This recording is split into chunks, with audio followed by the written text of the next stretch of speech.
T'as tellement fait de squats hier que tes cuisses font mal, tes mollets sont tendus comme des planches de bois après ta course d'hier. Est-ce une bonne idée de t'entraîner raqué? Qu'est-ce que tu peux faire quand t'es raqué? Est-ce que ça se prévient? S'entraîner, c'est parfois douloureux.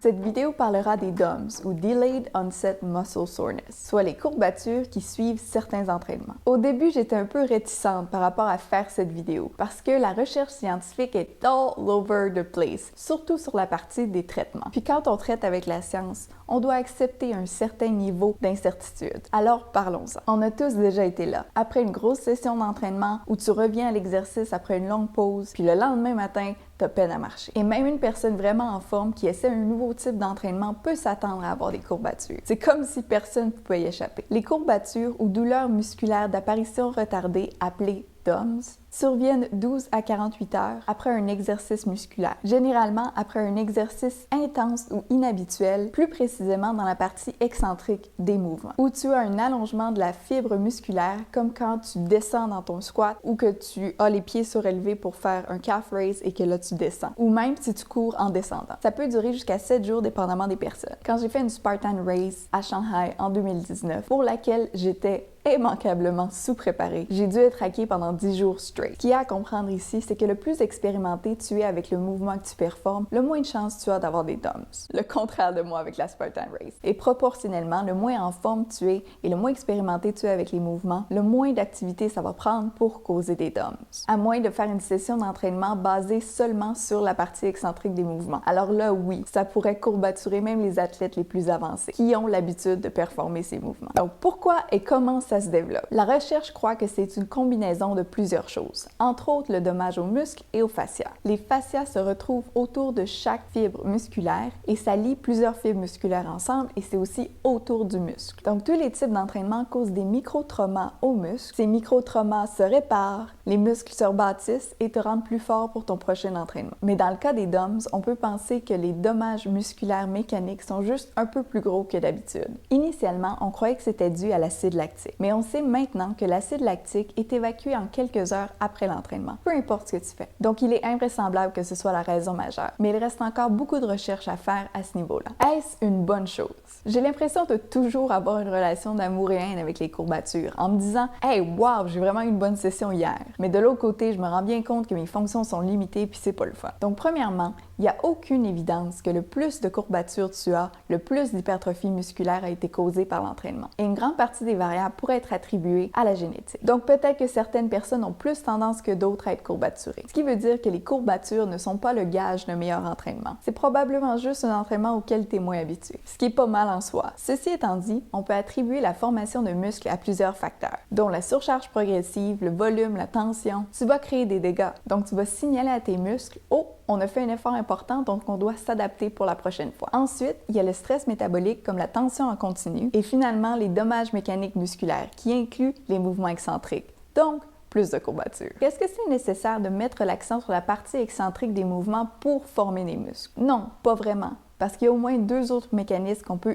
épuiser avant d'utiliser le dommage mécanique musculaire. Mais ça peut fournir un élément supplémentaire et synergique à la formation de muscles qui pourrait être super important pour les athlètes plus avancés. Mais de l'autre côté, d'être vraiment trop courbaturé va probablement ralentir tes élans au gym et causer moins de possibilités de volume parce que tu vas être peut-être une semaine sans pouvoir retravailler ces muscles-là. Avec toutes ces nuances en tête, même si tu as un super bon entraînement, si pendant les 23 autres heures de ta journée, tu n'as pas une nutrition, une hygiène de vie et un sommeil pour soutenir la formation de muscles, les courbatures vont encore moins égaler plus de gains. C'est totalement possible de faire des gains sans être courbaturé, en autant que tu continues à progresser dans tes mouvements, parce que c'est ce qui va assurer l'hypertrophie à long terme. Est-ce que tu devrais t'entraîner courbaturé? La réponse, c'est que ça dépend du niveau de courbature que tu as. Je vais m'entraîner avec un petit fond léger de courbature, en autant que je puisse conserver une bonne forme, une bonne technique et que je m'assure d'être bien échauffé. Mais dans le cas où tu peux à peine marcher, l'amplitude de mouvement est complètement compromise et ça fait juste mal de vie, fais preuve de gros bon sens. En t'entraînant courbaturé, tu risques d'avoir une aptitude réduite à activer les muscles qui sont raqués, une réduction de la capacité de force et potentiellement négativement affecter ta récupération. C'est pourquoi les athlètes vont généralement pas courir après les courbatures, parce qu'ils doivent s'entraîner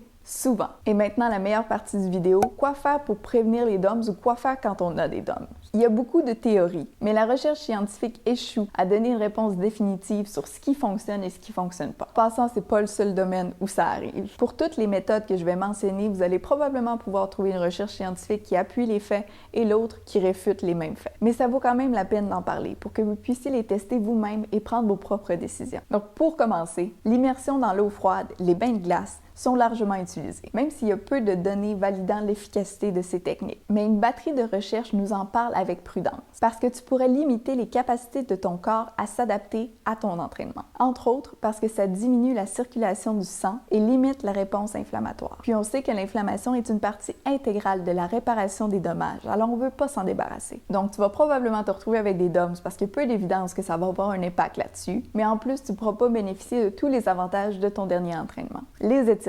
Selon une variété de recherches, tu peux t'étirer tant que tu veux et les répercussions seront très minces, sinon inexistantes, sur la douleur et les limitations des fonctions qui accompagnent les DOMS. Par contre, si t'étirer te rend plus confortable parce que tes muscles sont raides puis ça t'aide à mieux bouger, alors fais-le. Personnellement, j'aime m'étirer le soir devant la télé. Donc en dehors d'une nutrition adéquate et de bonnes nuits de sommeil, qu'est-ce que tu peux faire pour promouvoir la récupération des muscles douloureux? Il semblerait que les vêtements de compression puissent aider. Sans trop savoir pourquoi et comment, il semblerait y avoir des évidences que ça pourrait aider à réduire l'intensité des DOMS. Les théories suggèrent que ça aurait quelque chose à voir avec le drainage lymphatique ou simplement la pression sur les muscles. Un peu le même principe que le foam rolling, où en mettant un peu de pression sur les muscles, on peut désensibiliser la région qui fait mal. Mais on doit se souvenir que les vêtements de compression ne doivent pas être ni trop fermes ni pas assez. Donc ça sert à rien d'essayer avec des vêtements qui sont pas spécialement faits pour ça. Les massages peuvent être utiles pour les mêmes raisons. Avec les DOMS, tu as une diminution des fonctions. Le muscle peut pas vraiment bien se contracter. Il y a un gonflement et t'as de la douleur. Les massages peuvent pas nécessairement t'aider à restaurer tes fonctions plus rapidement, mais selon les recherches qui sont toujours assez limitées sur le sujet, ça pourrait t'aider à réduire l'aspect douleur. Et quand on a de la douleur, on fonctionne encore moins bien. Donc je pense que ça peut être utile pour certaines personnes de vouloir la réduire même s'il n'y a pas une restauration des fonctions. C'est un peu la même chose pour les massages guns. Ça aide avec la douleur en appuyant une pression sur une région douloureuse, où on éteint en quelque sorte les récepteurs de douleur. Mais le seul hic, c'est que les effets de soulagement sont probablement temporaires. Aussi étrange que ça puisse paraître, les médicaments antidouleurs semblent avoir un très faible effet, sinon pas du tout, sur les DOMS. De nombreuses recherches suggèrent que ces substances sont comparables à un effet placebo, particulièrement les antidouleurs communs comme l'ibuprofène. Et pire encore, ils réduiraient la croissance musculaire en entrevant le processus de réparation des microlésions. Alors comment expliquer que les anti-inflammatoires n'aient aucun incident sur les douleurs liées aux courbatures alors qu'il s'agit précisément du processus inflammatoire? C'est un mystère qui reste à être résolu par la recherche. À titre anecdotique, je trouve personnellement que faire de la récupération active les jours où j'ai de la douleur aide vraiment. Peut-être pas au point d'être capable de m'entraîner, mais certainement aider avec l'amplitude de mouvement à ma portée. Donc ici, ça pourrait être de la marche, un peu de nage, un peu de rameur ou du yoga. Et finalement, si t'aimes pas être courbaturé, parce que ça t'empêche de retourner au gym ou de faire de l'exercice de façon consistante, la meilleure solution, c'est de continuer à t'entraîner, mais peut-être en diminuant l'intensité ou le volume de tes entraînements. Et si tu commences l'entraînement à zéro ou que tu reviens d'un long moment de pause, la meilleure façon de prévenir les courbatures, c'est d'y aller tranquillement. Prends quelques semaines à intensité et ou volume réduit au lieu d'essayer d'en faire le plus possible. Et continue de t'entraîner parce qu'éventuellement, ton corps va s'habituer et les courbatures vont diminuer. Mais bonne nouvelle, on observe un effet protecteur, appelé l'effet d'entraînement répété ou Repeated Bout Effect. Donc les muscles se protégeraient eux-mêmes contre les dommages. Donc en terminant, les courbatures sont une partie normale de la croissance musculaire, du gain de force, etc.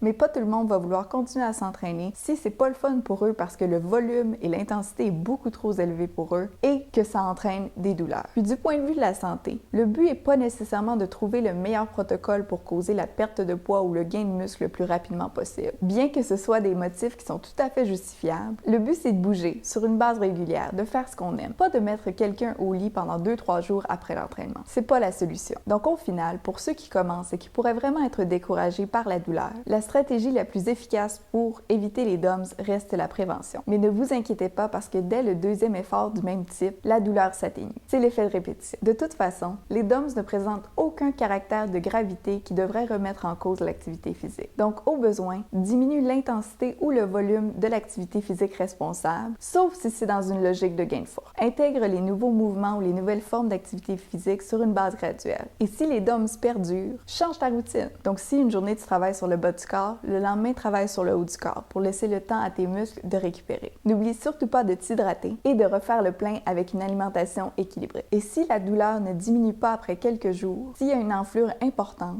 ou que vous avez de la douleur à l'une ou l'autre de vos articulations comme les genoux ou les coudes ou même les chevilles, il faudra probablement consulter un professionnel de la santé parce que ces signes indiquent que ces douleurs sont plus importantes que de simples DOMS. Quoi qu'il en soit, certaines interventions se sont avérées efficaces pour réduire, mais jamais éliminer la douleur causée par les DOMS. Désolée, c'est inévitable, mais plus d'exercice, voilà le remède. Donc merci, bons entraînements à tous et on se revoit bientôt dans la prochaine vidéo.